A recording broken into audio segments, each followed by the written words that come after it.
Hello दोस्तों, स्वागत है आपका एजुकेशन ट्री चैनल में।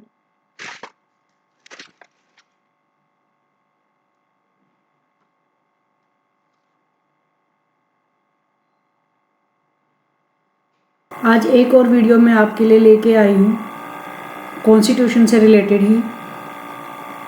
कॉन्स्टिट्यूशन की एक वीडियो मैं ऑलरेडी प्लेलिस्ट में डाल चुकी हूँ, जीके प्लेलिस्ट में, वहाँ पर जाकर आप चेक कर सकते हैं। ठीक है, ये जो क्वेश्चंस मैं यहाँ पर लेके आ रही हूँ, जो कंटेंट है वो आपका सारा एनसीईआरटी बुक्स के ऊपर ही है। एनसीईआरटी बुक से ही निकाला गया है सारा आपका, और इनमें से कोई ना कोई क्वेश्चन आपका जरूर आता है एग्जाम में। तो 10 मार्क्स की हमारी जीके रहने वाली है केवीएस एग्जाम के लिए। उसके बाद आपका डीएसएसबी का भी एग्जाम आएगा, वहाँ पर 20 मार्क्स की आपकी जीके रहेगी। तो दोनों क्या आपकी यहाँ पर कवर अप हो जाएंगे। ठीक है, तो हम स्टार्ट करते हैं आज की वीडियो। आज की वीडियो में है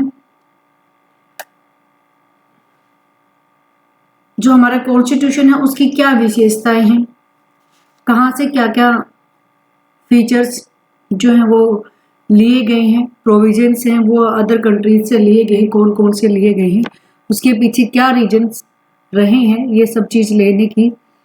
ठीक है, तो इसके बारे में आज हम पढ़ेंगे। तो प्लीज़ आप लोगों से यही विनती है कि लाइक, कमेंट, शेयर और सब्सक्राइब कर दीजिएगा। इसी से हमें मोटिवेशन मिलता है कि हम आपके लिए और अच्छा अच्छा कंटेंट लेके आए जो आपके लिए हेल्पफुल रहे हर एग्जाम में। ठीक है, तो अभी तो आपका केवीएस का चल रहा है और डीएसएसबी का, दोनों का जीके के लिए है ये। ईवीएस की भी सीरीज साथ में ही चली हुई है, उसकी प्लेलिस्ट है।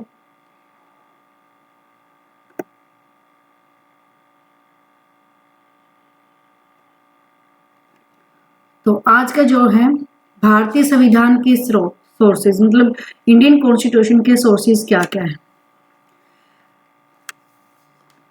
अगर वैसे देखा जाए तो जो हमारा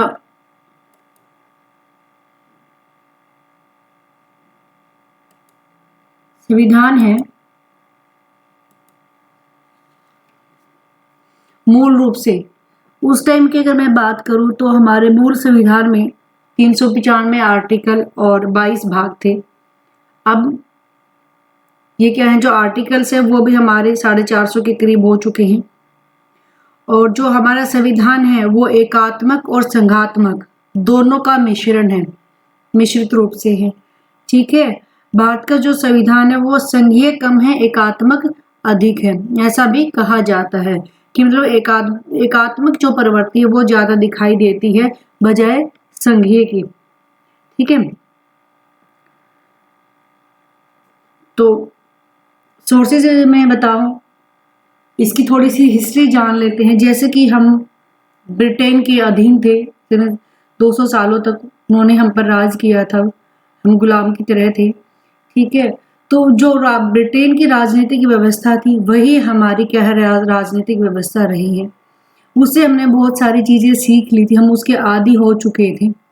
इसलिए हमने ब्रिटेन की जो राजनीतिक व्यवस्था थी, संसदीय शासन प्रणाली, उसी को हमने निसंकोच होकर अपनाया।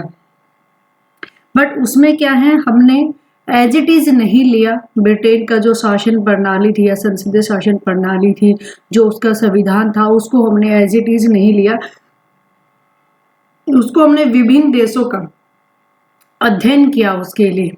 ठीक है, संविधान का विभिन्न देशों के संविधानों का क्या हमने अध्ययन किया, और जो प्रावधान हमें ये लगे कि हाँ ये हमारे संविधान के लिए या हमारे देश के लिए, हमारे वातावरण, जो हमारा एनवायरनमेंट है, देश का कल्चर है, सोसाइटी है, उसमें फिट बैठते, तो हमने वही चीजें क्या है दूसरे देशों से बोरो की है। ये नहीं कि हमने आंख मीच के वहां से उसको उठा लिया है। लेकिन फिर भी बहुत हद तक जो हमारी संसदीय प्रणाली है वो ब्रिटेन की जैसी है। ठीक है, क्योंकि ब्रिटेन में जो है संसद प्रणाली कौन सी है, आपकी संसदीय शासन प्रणाली, और वही क्या है हमारी है। तो हम कहेंगे जो हमारी संसदीय प्रणाली है वो हमने कहाँ से ली है, वो हमने ब्रिटेन से ली। ठीक है, इसके पीछे जो हमारी हिस्ट्री है वो यही है कि भाई हम ब्रिटेन के अधीन थे और उसके क्या हम आदी थे। हमें पता था, हमने इजी से उन चीज़ों को एक्सेप्ट किया, समझा, उस चीज़ को हम इजी से कैरी कर सकते थे। ठीक है, और इंग्लैंड में क्या है, जैसे कि कार्यकारिणी एग्जीक्यूटिव की क्या है वहां पर चलती है, जैसे हमारे यहाँ एग्जीक्यूटिव सरकार की अंग की चलती है, ठीक है, वो किसके प्रति है, लेजिस्लेचर के प्रति क्या है, उत्तरदायी होता है। इसी तरह भारत में भी है और इंग्लैंड में भी कि जो एग्जीक्यूटिव है वो किसके प्रति उत्तरदायी होता है, रिस्पॉन्सिबल होता है, लेजिस्लेचर के प्रति रिस्पॉन्सिबल होता है। एग्जीक्यूटिव जो है वो कहाँ से बन के आती है, वो जनता के द्वारा चुनी जाती है, ठीक है। कार्यकारिणी जो है वो किसके द्वारा संसद में आती है, जनता के द्वारा बहुमत दल द्वारा क्या है संसद में आती है, तब उसको क्या है कार्यकारिणी का हक प्राप्त होता है, अधिकार प्राप्त होता है। फिर कुछ केसों में क्या है, केसेस में भारतीय संविधान की जो प्रणाली, संसदीय प्रणाली, वो इंग्लैंड से क्या है अलग भी है। किस तरीके से अलग है, राष्ट्रपति की शक्तियां जो है, प्रेसिडेंट की शक्तियां और जो स्थिति है उसमें क्या है बिल्कुल दोनों में अंतर है। जो इंग्लैंड का शासन है, जो इंग्लैंड का राष्ट्रपति है या वहाँ राष्ट्रपति क्या है, सम्राट ही होता है, राजा ही होता है, वहाँ का किंग जो है, किंग या क्वीन जो भी होगी वो क्या होगी, हेरिडेटरी होगी, यानी कि एक ही फैमिली से है क्या बनता जाएगा, पहले बाप बना, फिर उसका बेटा, फिर उसका बेटा, फिर उसका बेटा, इस टाइप में क्या है वहाँ की शासन प्रणाली चलती है। राष्ट्रपति का पद इस तरीके से चलता है, राजा का पद इस तरीके से चलता है, जबकि भारत में ऐसा नहीं है। भारत के जो राष्ट्रपति हैं वो हर 5 साल में क्या है चुने जाते हैं, किसके द्वारा, जनता के द्वारा, यानी कि जनता के द्वारा डायरेक्ट नहीं, इनडायरेक्ट तरीके से क्या है राष्ट्रपति का निर्वाचन होता है। भारत में जनता के द्वारा अप्रत्यक्ष तरीके से निर्वाचन होता है। राष्ट्रपति के निर्वाचन के बारे में एक वीडियो मैं बनाऊंगी, उसके आर्टिकल्स कौन कौन से कहाँ कहाँ से लिया गया है और उसका इलेक्शन किस तरीके से होता है, वहां से 1-2 क्वेश्चन आपका जरूर होता है। बट यहाँ पर एक ये चीज समझ लो कि जो इंग्लैंड का सम्राट होता है वो हेरिडेटरी होता है, वंशानुगत होता है, जबकि भारत का निर्वाचन के द्वारा होता है। और एक बात यह है कि ये ऐसा नहीं है कि हमने सारी चीजें ही क्या है भारत से दूसरे देशों से हमारे संविधान में लिए हैं, सारे प्रोविजन ही वहां से लिए हैं, ऐसा नहीं है। कुछ स्रोत जो है हमारे इंडिया के भी हैं, जैसे कि संविधान जब बना था, संविधान सभा बनी थी, उस टाइम बहुत सारी डिबेट हुई थी, बैठकें हुई थी, मीटिंग्स हुई थी, तो वहां से क्या है हमारे संविधान में क्या चीज़ों को जोड़ा गया था, प्रोविजंस को ऐड किया गया था। दूसरा, जवाहरलाल नेहरू जी के द्वारा उद्देश्य प्रस्ताव को क्या प्रस्तुत किया गया था, उसमें भी क्या है हमारे संविधान के लिए बहुत सारी चीज़ें प्रोविजन लिए गए थे। और जो थर्ड मोस्ट इम्पोर्टेंट है ये भारतीय शासन अधिनियम, यहाँ से क्वेश्चन भी बनता है कि हमारे जो संविधान का आधार क्या है, तो हमारे जो संविधान का आधार है, कॉन्स्टिट्यूशन का बेस है, वो है आपका आर्टिकल 1935, ठीक है, भारतीय शासन अधिनियम 1935।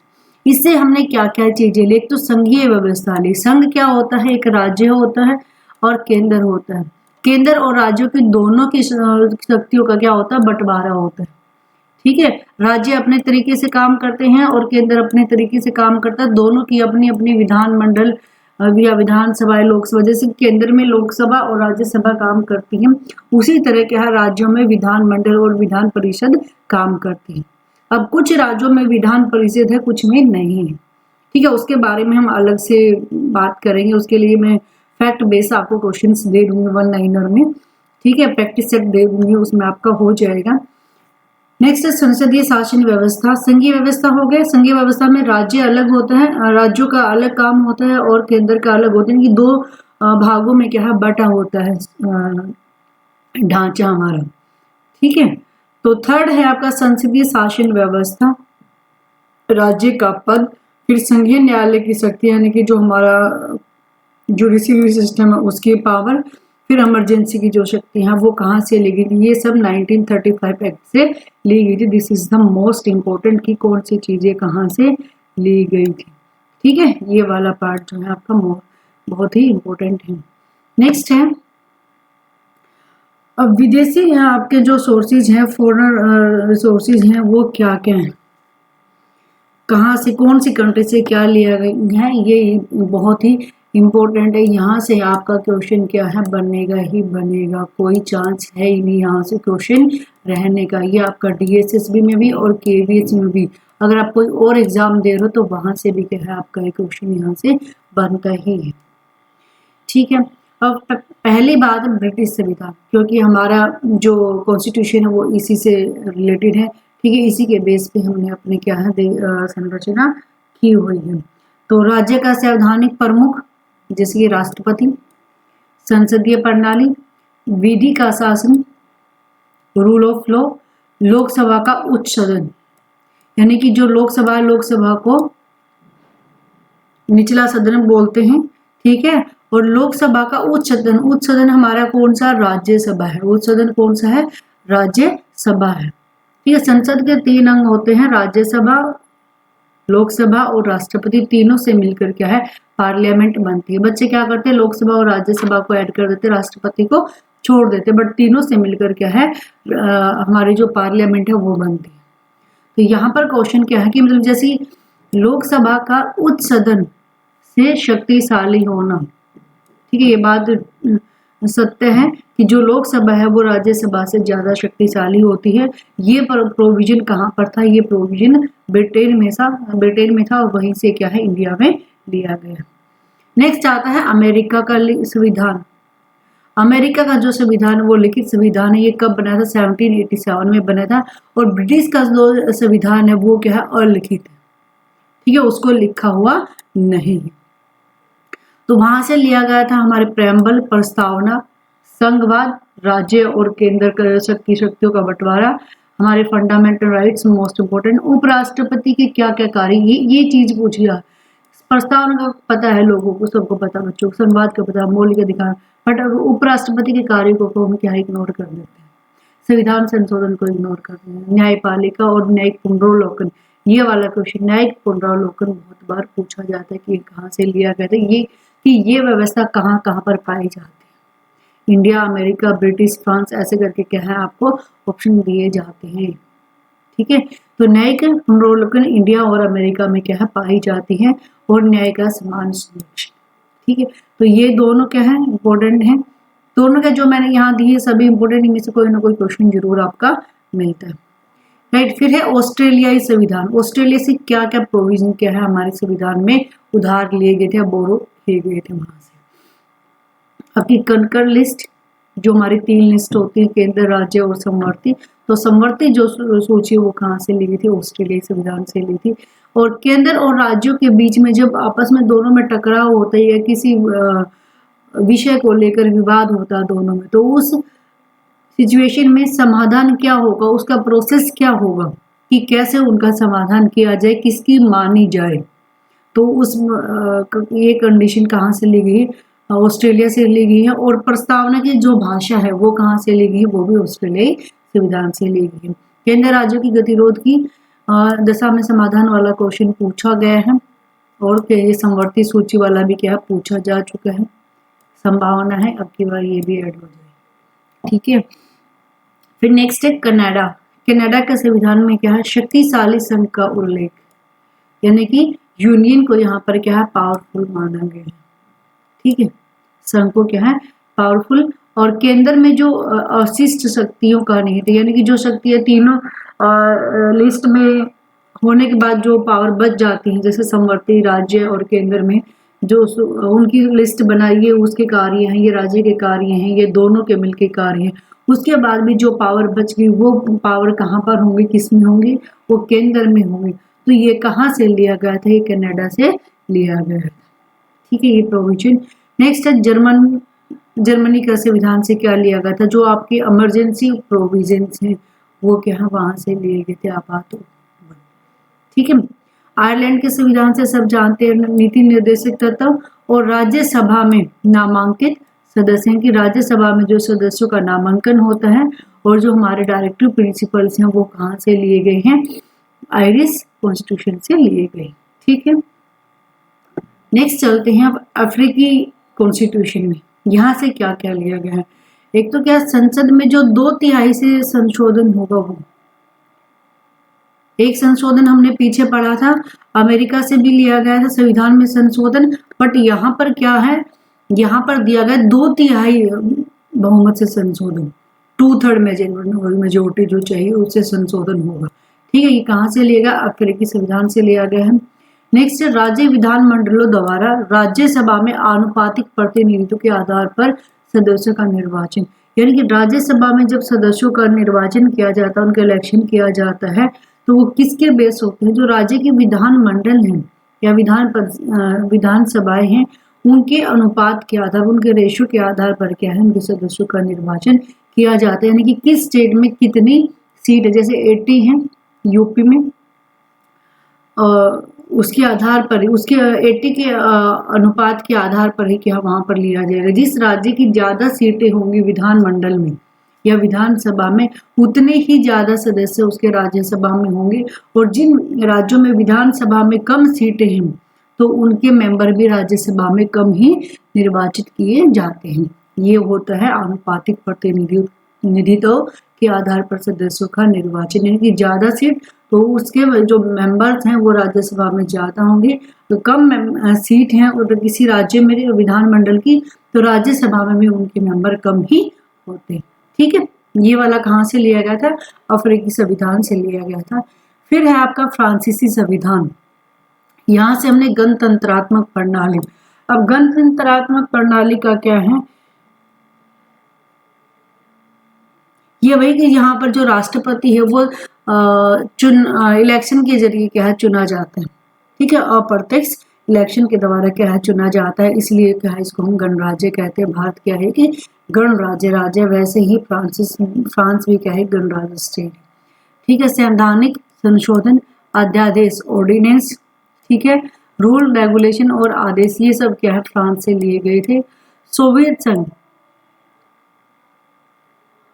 यहाँ से क्या, जो 42वां संशोधन हुआ था, तब वहां से क्या मूल करते हुए लिए गए, जो 42वें संशोधन 1972 में जब किया गया था, तो हमारे संविधान में मूल करते हुए को क्या है, जोड़ा गया था।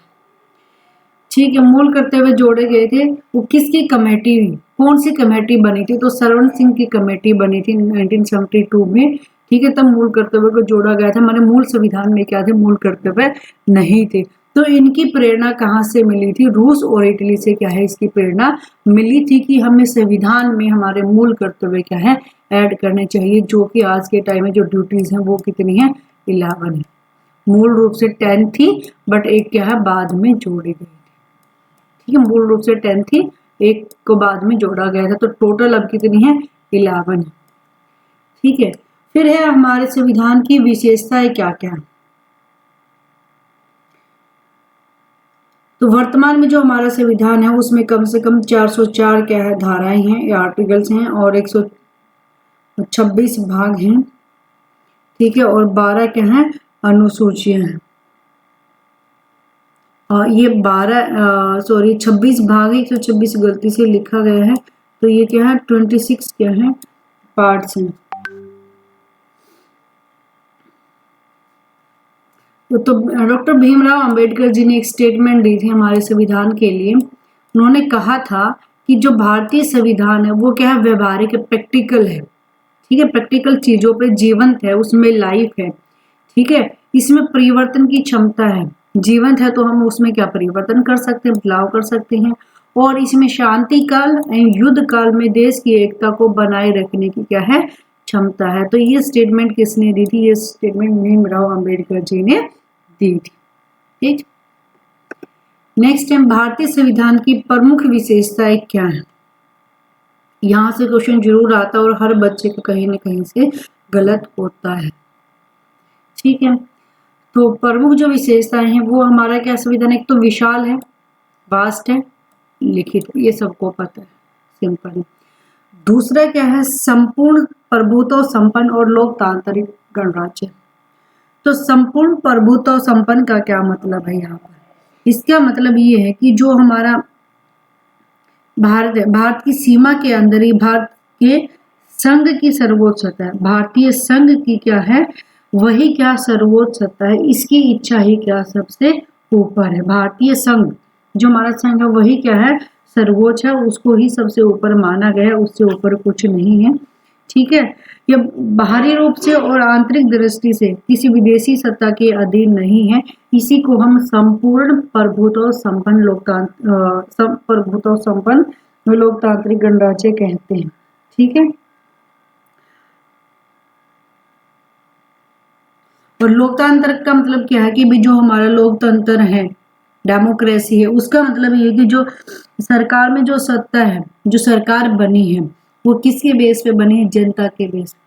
जनता उसका सोर्स, ठीक है। यानी कि जो सरकार की क्या कहूँ मैं, शक्ति है वो किस में नहीं है? तो वो जनता में नहीं है। तो लोकतांत्रिक हुआ। गणराज्य किस तरीके से कि हमारे यहाँ राष्ट्रपति है, और उस राष्ट्रपति का भी जो है निर्वाचन होता है, ना कि वो वंशानुगत। ठीक है। प्रभुत्व संपन्न का मतलब क्या है कि हमारा जो शासन व्यवस्था है, जो हमारा देश है या सत्ता है, वो किसी दूसरे के अधीन नहीं है, वो अपने संघ के अधीन है। ठीक है। बाहरी और आंतरिक रूप से, ठीक है, उसकी ही इच्छा सबसे ऊपर है। और लोकतांत्रिक का मतलब वही है कि जो शक्ति का स्रोत है वो जनता में नहीं निहित है, जनता के द्वारा ही सरकार क्या है? शासन करती है। गणराज्य का मतलब क्या है? जो हमारा राष्ट्रपति है वो वंशानुगत न होकर क्या है? वो आपका जनता द्वारा निर्वाचित है। अप्रत्यक्ष रूप से राष्ट्रपति का इलेक्शन होता है, उसको चुना जाता है। फिर है समाजवादी और धर्मनिरपेक्ष राज्य। वैसे मैं कहूँ समाजवादी और धर्मनिरपेक्ष जो हैं, ये दोनों मूल रूप से हमारे संविधान में नहीं थे। इनको 1976 में 42वें संशोधन के द्वारा क्या है? जोड़ा गया था। 1976 के 42वें संशोधन के द्वारा समाजवाद व धर्मनिरपेक्ष को जोड़ा गया था। भाग 3 में हम धर्म जो हमारा क्या है फंडामेंटल राइट्स है, वहां पर धर्मनिरपेक्ष के बारे में हम पढ़ चुके हैं। आर्टिकल 25 से लेकर आर्टिकल 28 तक जो हमारे मौलिक अधिकार हैं, उन अधिकारों में क्या है? आपकी धार्मिक रिलीजन से रिलेटेड ही क्या है? आपको राइट दिए गए हैं, स्वतंत्रता दी गई है। ठीक है। 29 और 30 में भी क्या उस वहां पर अल्पसंख्यकों के लिए अधिकार दिए गए हैं। फंडामेंटल राइट्स के लिए मैं एक वीडियो पहले ही बना चुकी हूँ, प्लेलिस्ट में जाके आप देख लीजिएगा। मैं यहाँ लिंक भी ऐड कर दूंगी, पीडीएफ में मैं डाल दूंगी यहाँ पर। ठीक है। अब धर्मनिरपेक्ष का क्या मतलब है? यहाँ पर धर्मनिरपेक्ष का मतलब यही है कि संविधान ने भारत को एक धर्मनिरपेक्ष राष्ट्रपति घोषित किया है। संविधान द्वारा सभी भारतीयों को अपने अपने धर्मों के आचरण, प्रचार प्रसार की क्या है? पूरी आजादी दी गई है। आप हिंदू धर्म अपनाओ, ईसाई धर्म अपनाओ, मुस्लिम धर्म अपनाओ, उसका प्रचार को, प्रसार को, ठीक है, उसके जो त्योहार है वो अपने क्या है? आराम से अपने बनाओ। ठीक है। कोई भी व्यक्ति एक धर्म या दूसरे धर्म में क्या है? हस्तक्षेप नहीं करेगा, उसके बारे में कोई गलत टिप्पणी नहीं करेगा। यही क्या है? एक धर्मनिरपेक्ष क्या है? राज्य है। ठीक है। इनके राज्य का अपना कोई धर्म नहीं, राज्य किसी धर्म को नहीं मानता, ना हिंदू को मानता, ना मुस्लिम को मानता, ना ईसाई को मानता। वो धर्म निरपेक्ष है। ठीक है। उनके जो नागरिक हैं उनको अपने अपने धर्म को मानने का, प्रचार प्रसार करने का पूर्ण अधिकार है, बट राज्य का अपना कोई धर्म नहीं है। ठीक है। ये समाजवादी धर्मनिरपेक्ष राज्य, विशाल एवं लिखित संविधान, संपूर्ण प्रभुत्व संपन्न व लोकतांत्रिक गणराज्य, ये तीन विशेषताएं मोस्ट इंपोर्टेंट है। फिर है एकल नागरिकता। तो क्या है? भारत में संघीय शासन प्रणाली होते हुए भी क्या है? भारतीयों को या हमारे उसमें कौन सी व्यवस्था अपनाई गई है? एकल नागरिकता की व्यवस्था अपनाई गई है। जैसे कि यूएसए में भी अध्यक्षात्मक शासन प्रणाली है, केंद्र राज्य भी बटा है वहां पर। ठीक है। वहां पर राज्य केंद्र के जो लोग हैं उनको अलग से नागरिकता दी जाती है, और जो राज्य है, राज्य अपने नागरिकों को अलग से नागरिकता देते हैं। यानी कि वहां पर क्या दोहरी नागरिकता पाई जाती है, बट इंडिया में ऐसा नहीं है। ये क्यों नहीं है? क्योंकि देश की अखंडता के लिए क्या है? यहाँ पर एकल नागरिकता की व्यवस्था की गई है, चाहे वो निवासी किसी भी राज्य को या किसी भी धर्म को मानने वाला ही क्यों न हो। फिर है आपका मूल कर्तव्य का होना। जो मूल कर्तव्य हम अभी हमने पढ़ा था, वो हमारे संविधान के भाग 4 है, जो उसके ए में जोड़े गए थे। अनुच्छेद जो आर्टिकल है, आर्टिकल 51A में क्या आपके 10 मूल कर्तव्य का उल्लेख किया गया था, बट एक और बाद में जोड़ा गया था। ठीक है। और ये किसकी अनुशंसा के आधार पर आए थे? मूल कर्तव्य आए थे हमारे श्रवण सिंह की कमेटी की अनुशंसा के आधार पर संविधान में जोड़े गए थे 1976 में। ठीक है। और कहाँ से लिए गए हैं मूल कर्तव्य का जो मेन सोर्स है वो रसिया है। ठीक है। सोवियत यूनियन में इटली को माना जाता है। फिर है आपका वोटिंग का राइट। ठीक है। ये क्या है? ये इसमें सभी को बिना किसी भेदभाव के। आपकी जो पहले उम्र थी यहाँ पर 21 वर्ष थी 1989 में, बट 66 में संविधान संशोधन के द्वारा ये कितनी कर दी गई, इसकी उम्र 18 कर दी थी। पहले 21 थी बट 66 में संविधान संशोधन के द्वारा इसकी उम्र घटाकर कितनी कर दी गई, 18। अब जो भी 18 का हो जाता है वो क्या, वोटिंग राइट का अधिकार पाने योग्य हो जाता है बिना किसी भेदभाव के, न जाति, धर्म, न लिंग, ठीक है, क्षेत्र, व्यवसाय के आधार पर कोई भेदभाव उसमें नहीं किया जाता। सभी भारतीय नागरिक जिन्होंने भारतीय संसद द्वारा निर्धारित जो उम्र है 18 वो ये उम्र प्राप्त कर ली, वो क्या मताधिकार का क्या है आपका राइट रखता है, ठीक है। बट यहाँ पर दो कंडीशन रखी गई कि कौन कौन वोटिंग का राइट नहीं रखते। पहला जो है कि कोई पागल दिवालिया नहीं होना चाहिए, दूसरा क्या, कोई अपराधी घोषित नहीं होना चाहिए। इन दो कंडीशन में ही क्या है आपको वोटिंग राइट नहीं दिया गया। बाकी सभी क्या है जो 18 ईयर्स के हो जाते हैं वो राइट टू वोट का इस्तेमाल कर सकते, ठीक है। नेक्स्ट है आपका मौलिक अधिकार। भाग 3 में हमारे संविधान के भाग 3 में मौलिक अधिकारों का क्या है वर्णन किया गया है और राज्य के नीति निर्देशक तत्वों को भाग 4 में जोड़ा गया है। मौलिक अधिकार और राज्य के नीति निर्देशक तत्वों से रिलेटेड वीडियो में पहले डाल चुकी हूँ। अगर ज़्यादा यहाँ पर डिस्कस करेंगे तो वीडियो ज़्यादा लंबी हो जाएगी, तो आप प्लेलिस्ट में जाकर प्लीज़ देख लीजिएगा। फंडामेंटल राइट्स और राज्य के नीति निर्देशक तत्वों से रिलेटेड वीडियो आपको वहाँ पर मिल जाएगी। फिर आपकी न्यायपालिका की स्वतंत्रता, ठीक है। न्यायपालिका की स्वतंत्रता का क्या अर्थ है कि भारत में जो है जुडिशरी को क्या है एक अलग व्यवस्था दिया गया है, अलग सिस्टम दिया गया है, ठीक है। कि मतलब क्या इसको किससे अलग किया गया, एग्जीक्यूटिव और क्या लेजिस्लेचर से अलग रखा गया है। ना एग्जीक्यूटिव इसके बीच में इंटरफेयर करेगी, ना जुडिशरी एग्जीक्यूटिव के बीच में इंटरफेयर करेगी। इन दोनों को क्या है अलग अलग कार्य दिए गए हैं, इनको पूर्णतः एक दूसरे से अलग रखा गया है। फिर है आपकी संघीय शासन प्रणाली।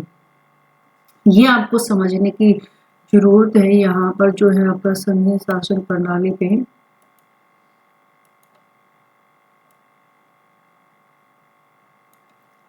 इसमें है जब हमारा संविधान के शुरू में मतलब जब हम पढ़ते हैं, अगर संविधान को देखा होगा कभी बेयर एक्ट किसी ने उठाए होंगे तो उसमें शुरू में ही लिखा है कि भारत क्या है राज्यों का एक संघ है, यानी कि भारत राज्यों का एक संघ है। अर्थात यहाँ की जो शासन प्रणाली है वो संघीय शासन प्रणाली है। संविधान ने क्या कर रखा, भारत में केंद्र सरकार एवं अनेक सरकारों के गठन का प्रावधान कि हमारे संविधान में कैसी व्यवस्था है कि एक केंद्र सरकार होगी और अनेक राज्य सरकारों की गठन की। राज्य अनेक है तो उनकी सरकारें भी क्या है अनेक होंगी, ठीक है। अनेक राज्य सरकारों के गठन का क्या है प्रावधान किया। सरकारों की राज्य सरकारों की अपनी अपनी सरकारें होंगी और केंद्र की क्या है अपनी सरकारें होंगी। सेम पार्टी की भी हो सकती है, अलग अलग पार्टीज की भी हो सकती है, गठबंधन के आधार पर भी हो सकती है, बहुमत के आधार पर हो सकती है, ठीक है। बट बहुमत मिलना चाहिए, चाहे गठबंधन के आधार पर हो या फिर सिंगल पार्टी को बहुमत मिला हो, उससे कोई मतलब नहीं, ठीक है। अधिकारों का बंटवारा किया गया, इनके जो राइट्स हैं, जो पावर्स हैं, केंद्र की अलग है, राज्य की अलग है, उन सब का क्या है संघीय शासन व्यवस्था में बंटवारा किया गया है। और अगर केंद्र और राज्य सरकारों के बीच में अगर अधिकार क्षेत्र को लेकर, जुडिक्शन को लेकर कभी कोई वाद विवाद होता है तो उसका जो समाधान है वो क्या सुप्रीम कोर्ट करे, न्यायपालिका को प्रदान किया गया है, ठीक है। पर भारत के एक संघात्मक शासन प्रणाली है और जैसा कि मैंने बताया कि संयुक्त राज्य अमेरिका में भी संघात्मक व्यवस्था, बट हमारा संयुक्त राज्य अमेरिका जैसा संघ नहीं है क्योंकि वहां राज्यों ने केंद्र को अधिकार प्रदान किए। उन दोनों में क्या है डिफरेंस, हमारे केंद्र और राज्य को अलग अलग अधिकार दिए गए हैं, अलग अलग अपनी शासन व्यवस्था है, इनकी अलग सरकारें हैं, अलग शक्तियां हैं। सबका वर्णन कहाँ पर किया गया है संविधान में किया गया है और इसी के अकॉर्डिंग क्या है केंद्र व राज्य सरकारें अपनी शक्तियों का अपने अधिकारों का प्रयोग करती हैं, ठीक है। फिर नेक्स्ट है संविधान की सर्वोच्चता। एक क्वेश्चन यहाँ पर बनता है, ये कहते कि हमारे संघ की सर्वोच्चता है या संविधान की सर्वोच्चता है? तो बच्चे सोचते संघ की शासन प्रणाली जो उसी की होगी या संसद की, लिखा आता है कई बार संसदीय सर्वोच्च है या संविधान सर्वोच्च है। ठीक है, तो यहाँ पर जो आपका राइट बनेगा वो संविधान की सर्वोच्चता होगी, संविधान को सर्वोच्च माना जाता है।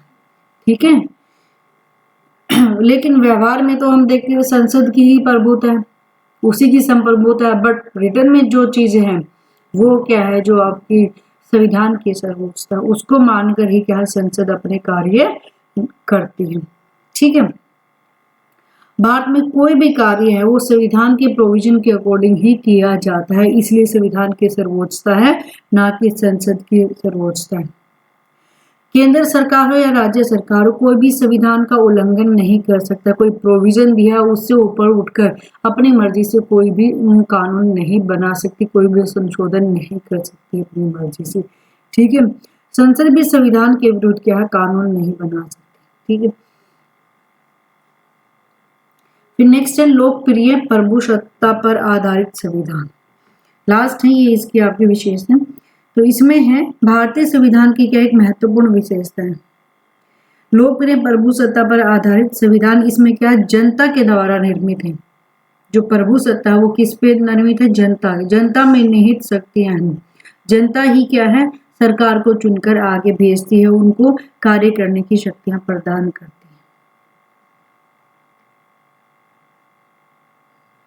जो हमारा संविधान है वो श्रेष्ठ तो है ही है, साथ ही साथ में व्यवहारिक भी है, क्योंकि इतने सालों में इतने सारे इसमें क्या है बदलाव भी किए गए हैं। ठीक है, समय के साथ साथ क्या अमेंडमेंट होते रहते हैं। फिर हैं कुछ हमारे संविधान की जो विशेषताएं हैं, उन विशेषताओं के अलावा कुछ नकारात्मक विशेषताएं भी है, नेगेटिविटी भी है, बट वो इतने मायने नहीं रखती जितने कि हमारे संविधान की जो फीचर्स हैं, साइलेंट फीचर्स हैं वो रखते हैं। फिर भी यहाँ से एक दो क्वेश्चन क्या है आपका निकल आता है। जैसे कि ये कहा जाता है कि जब संविधान का निर्माण किया गया था और उस समय जो संविधान सभा का गठन किया गया था, तो उस टाइम पर क्या है जो आपका वयस्क मताधिकार है, अडल्ट जो वोटिंग राइट था, उसके सिद्धांत पर क्या है जो संविधान सभा है उसका गठन नहीं किया गया। ठीक है, तो उसे संप्रभु संस्था नहीं कहा जा सकता। ये लोगों का क्या, सभी लोगों का क्या है उसमें मत नहीं था, राइट नहीं था। जैसे कि अब हम सरकार में चुनकर वोट देकर सरकार को चुनते हैं, और तब जो संविधान सभा बनी थी तब क्या है ऐसी व्यवस्था नहीं थी। ठीक है, एक तो ये कहा जाता है जब संविधान सभा का जो निर्माण हुआ था, वो जो मंत्रिमंडल मिशन था, कैबिनेट मिशन आया था, उसके आधार पर क्या है संविधान सभा का गठन किया गया था। और कैबिनेट मिशन किसने भेजा था, ब्रिटिश की संसद ने भेजा था। ठीक है, तो कहते कि ये भारतीयों की नहीं थी, ये तो जो ब्रिटिश थी उन्हीं की थी। ठीक है, हमारा तो उसमें कोई था ही नहीं। फिर है जो संविधान की भाषा के ऊपर एक क्वेश्चन उठता है, कहते कि जो संविधान की भाषा है वो मतलब क्लियर नहीं है, जो सामान्य लोग हैं वो तो उसको समझ ही नहीं सकते, उनके लिए एक वकील चाहिए, एडवोकेट चाहिए, कोर्ट की वो लैंग्वेज है। ठीक है, तो बहुत सारी समस्याओं का सामना करना पड़ता है सामान्य नागरिक को, खुद तो वो उसकी व्याख्या कर ही नहीं सकते। खुद से पढ़ते तो उनका मतलब कुछ और निकलता, अगर वकील के पास जाते तो उसका मतलब कुछ और ही निकलता। ठीक है, यानी कि संविधान की भाषा को समझने के लिए क्या है उनको विधि विशेषज्ञ चाहिए, लेकर एडवोकेट। ठीक है, फिर थर्ड वन है भारतीय संविधान ने क्या है केंद्र को अधिक शक्तिशाली बना दिया, ऐसा कहा जाता है। केंद्र को अधिक शक्तिशाली बना दिया, उसके कुछ उदाहरण भी कि किन किन केस में केंद्र जो है अधिक शक्तिशाली है। जैसे कि भारत के जो राष्ट्रपति हैं वही क्या करेंगे, राज्य के जो राज्यपाल जितने भी गवर्नर्स हैं उनको अपॉइंट करेंगे। ये किसको शक्ति दी गई है, राष्ट्रपति को। यहाँ से क्वेश्चन आ जाता है कि राज्य के राज्यपालों की नियुक्ति कौन करता है। ठीक है, इसमें आपका चीफ जज हो गए या फिर आपका चीफ मिनिस्टर हो गए, इन सबको शामिल मतलब कई सारे ऑप्शन दे दिए जाते हैं। तो इसमें राज्यपाल की नियुक्ति कौन करता है, राष्ट्रपति करता है। दूसरा क्या है एकीकृत न्यायिक व्यवस्था है। तीसरा है एक ही नागरिकता है, सेंट्रल लेवल पर स्टेट लेवल्स की मतलब कुछ नहीं, जो हम नागरिकता के बारे में पढ़ चुके हैं। फिर है जो अखिल भारतीय सेवाएं हैं, आर्टिकल 312 के अंदर जो आती हैं। राष्ट्रपति की जो संकटकालीन शक्ति है ये क्या है, एकात्मकता के लक्षण को दर्शाते हैं। तो इसी में कहा जाता है कि ये जो शक्तियां हैं ये सारी केंद्र को दी गई है, ना कि राज्य को दी गई। फोर्थ है, ये कहा जाता है कि जो हमारा संविधान है ना उसके ज्यादातर प्रावधान कहाँ से लिए गए हैं, विदेशों से लिए गए हैं। तो इसमें भारत की जो भावना है ना, इमोशंस, वो कहते हैं बहुत कम दिखाई देते हैं भारत के लोगों के, यानी कि दूसरे कंट्रीज के ऊपर क्या है ज्यादा आधारित है, वहां से लिया गया। बट वो क्या है, लेना और उस चीज को अडेप्ट करना हमारे उसके अकॉर्डिंग ही क्या हमने लिया, ये नहीं कि एज इट इज वहां से उठाया और क्या है उसमें रख दिया।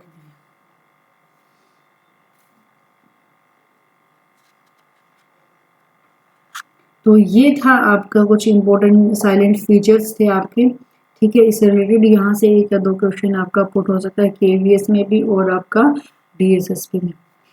ठीक है, आज के लिए इतना ही था। जो नेक्स्ट वीडियो रहेगी वो आपकी रहेगी भी जो फॉर्मेशन था, जो कॉन्स्टिट्यूशन का हमारा फॉर्मेशन था उसके क्या क्या स्टेजेस थे, ठीक है। जो हमारे कब अंग्रेजों का आगमन हुआ, चार्टर एक्ट कौन कौन से थे, कौन सा अधिनियम था, रेगुलेट एक्ट, पिट्स एक्ट, भारत परिषद अधिनियम, चार्टर एक्ट, इस टाइप के जो थे। यहाँ से मार्लेमेंटो है आपका, भारत सरकार का 1935 का जो मोस्ट इम्पोर्टेंट एक्ट है वो यहाँ से क्वेश्चन आते हैं, ठीक है। तो ये कुछ हैं, ये मैं आपको नेक्स्ट वीडियो में लेके आऊँगी।